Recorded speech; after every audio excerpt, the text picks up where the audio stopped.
Hello, and welcome to your new summer job at the new and improved Freddy Fazbear's Pizza. I'm here to talk you through some of the things you can expect to see in your first week here and to help you get started down this new and exciting career path. Now, I want you to forget anything you may have heard about the old location. Some people still have a somewhat negative impression of the company. It's a shame all that bad stuff happened there, but I want to reassure you Fazbear Entertainment is committed to family fun and above all safety. They really upped their security budget since last time, and they've spent a small fortune on these new animatronics. Some kind of facial recognition, advanced mobility. They even let them walk around during the day. But most importantly, they're all tied to some kind of criminal database, so they can detect predators. I don't really know how well it works, but let's hope we don't even need to use it. With our new security cameras and guards, I doubt anyone with bad intentions would even be able to enter the building. Now that being said, no systems without its kinks. Now, you're only the second guard to work at that location. The first guy finished his week, but complained about conditions. But we switched him over to day shift, and so hey, lucky you, right? Mainly he expressed concern that certain characters seem to move around at night and even attempted to get into his office. Now, from what we know, that should be impossible. The restaurant should be the safest place on Earth, so while we haven't been able to contact our engineers, the working theory is that the robots were never given a proper night mode, so when it gets quiet, they think they're in the wrong room. So then they go try to find where the people are by following sound or bright lights. And in this case, it's either your office or the generator in the parts and service room. So our temporary solution is this. There's a music box over by the price counter, and it's rigged to be wound up remotely. So just every once in a while, switch over to the price counter video feed and wind it up for a few seconds. It doesn't seem to affect all the animatronics, but it does affect one of them. And as for the rest of them, we have an even easier solution. You see, there may be a minor glitch in the system, something about their facial recognition not working in the dark. We're worried they might automatically call the police and think you're a criminal. So, hey, we've given you an empty Freddy Fazbear head. Problem solved. You can put it on anytime, leave it on for as long as you want. Eventually anything that wanders in will wander back out. And something else worth mentioning, kind of modern design of the building. May have noticed that there's no doors for you to close, but you have a light, and as long as none of the animatronics get close to the generator, the building shouldn't go dark. Well, that's it. You should be golden. Just check the lights, put on the Freddy head if you need to, and keep the music box wound up. Piece of cake. Have a good night. I'll talk to you tomorrow.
told you your first night wouldn't be a problem. You're natural.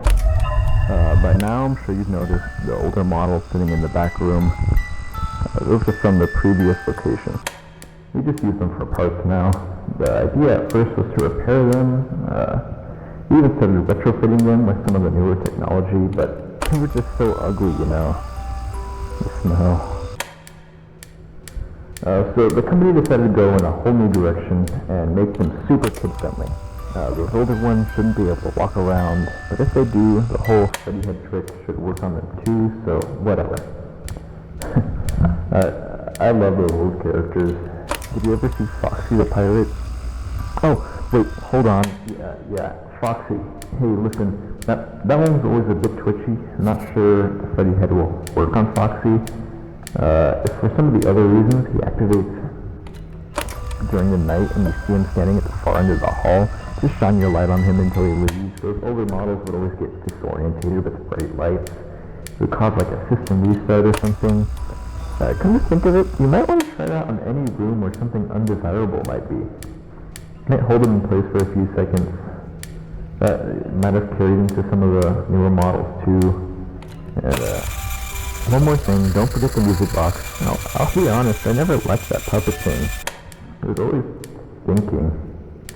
And I'm not sure how, but I've heard it can go anywhere, so I don't think the Freddy mask will fool it. So just don't forget the music box. And anyway, I'm sure it won't be a problem. Have a good night. Talk to you tomorrow.